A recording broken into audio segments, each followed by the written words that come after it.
Hey, brothers and sisters. So, I had a message that I started recording a couple days ago, and with little kids running around and just, family stuff, weekend, things like that. I just never got around to submitting it. And then a couple days ago, I decided to just sign off of Facebook for maybe a week or so. Not Rapture Watchers, but my own personal Facebook, because, when you're scrolling through, you see how divided the world is and, a lot of negative posts and things like that. And then on the left side of my iPhone, there's always news. And so I'm like, you know what? Let me see if there's a way to turn that news off. There's got to be a way to turn that news off. And I went into my settings and I turned the news off. And my message from a couple days ago to today, I can even hear the difference in my tone. Like the last time it was weighted. My tone was more weighed down, because of just the division and the chaos and everything that's going on in the world. And the Christians are really feeling it. The enemy's really on the attack in these last days. But since I took off the news and I'm not scrolling through Facebook, seeing more and more of this negative division and news and anger and just how angry people have gotten, it's been really freeing, because the devotional I'm about to read to you is from Jesus Calling from September 3rd, a couple days ago. And it was just a message about being still and knowing that He is God and that He's in control and that He's sovereign.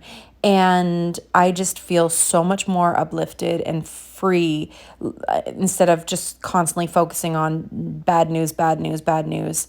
And yeah, so I just thought I would kind of revamp this message that I have. I just kind of deleted what I had and re-recorded, because the last message, it was just like, a lot of us are getting that kind of weighed down feeling.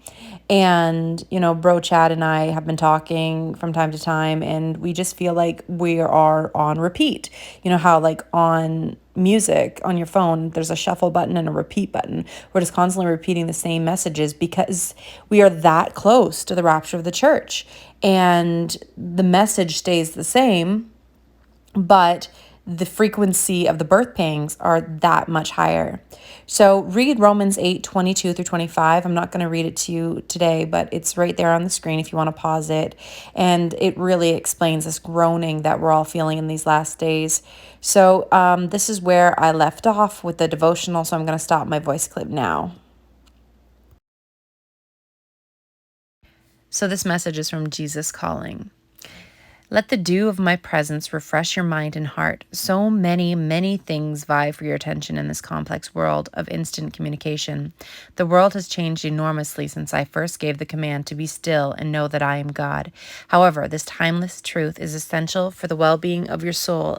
As dew refreshes grass and flowers during the stillness of the night, my presence revitalizes you as you sit quietly with me. A refreshed, revitalized mind is able to sort out what is important and what is not. In its natural condition, your mind easily gets stuck on trivial matters, like the spinning wheels of a car. Trapped in mud, the cogs of your brain spin impotently when you focus on a trivial thing. As soon as you start communicating with me about the matter, your thoughts gain traction and you can move on more important things. Communicate with me continually and I will put my thoughts into your mind. And this is the reason I really liked this, and it kind of uplifted me today, was these Bible verses. Be still and know that I'm God. I will be exalted among the nations. I will be exalted in the earth. So just be still. These last days are so difficult, and just be still and be at peace and just be with the Lord, just know that He is sovereign and He's in control. There's nothing we can do but God, put our faith in God. He's got this. He's got it all under control. While we in our finite brains, we worry and we stress. But when we let go of that and we hand it over to God, my mom has been telling me, and you guys know my mom, she is fighting cancer, and she's a fighter. She's doing amazing. She wants to live. She's choosing life. Praise God. And lately she's just been quoting this: the battle is the Lord's. The battle is the Lord's. Anytime she feels stressed, or anytime she maybe feels a lump, or whatever the case may be, she declares the battle is the Lord's. And so she told me this, and I have got to put this in my life. I have got to practice this, because there's a lot of stress and a lot of worry in these last days, and especially when you're seeing your loved ones going through a very trying time. And I think that a lot of us know, we can look around at the believers in our lives and see, like, that one has a trial, and that one has a trial, and that one's going through a trial. And there's so much, like, the enemy is on the attack. He knows his time is short. And it reminds me so much of Revelation 12, when the dragon wants to devour the child, but the child is caught up to God before the dragon can devour it. That is where I feel like we are right now. He is roaring at us, but he will not devour us. These next verses are really encouraging. She had a sister called Mary, who sat at the Lord's feet listening to what he said. But Martha was distracted by all the preparations that had to be made. She came to him and asked, "Lord, don't you care that my sister has left me to do the work by myself? Tell her to help me." "Martha, Martha," the Lord answered, "you are worried and upset about many things, but only one thing is needed. Mary has chosen what is better, and it will not be taken away from her." So that is Luke 10:39-42. So resting in the Lord is more important than the little tasks that we have, or the little things that are nagging our minds.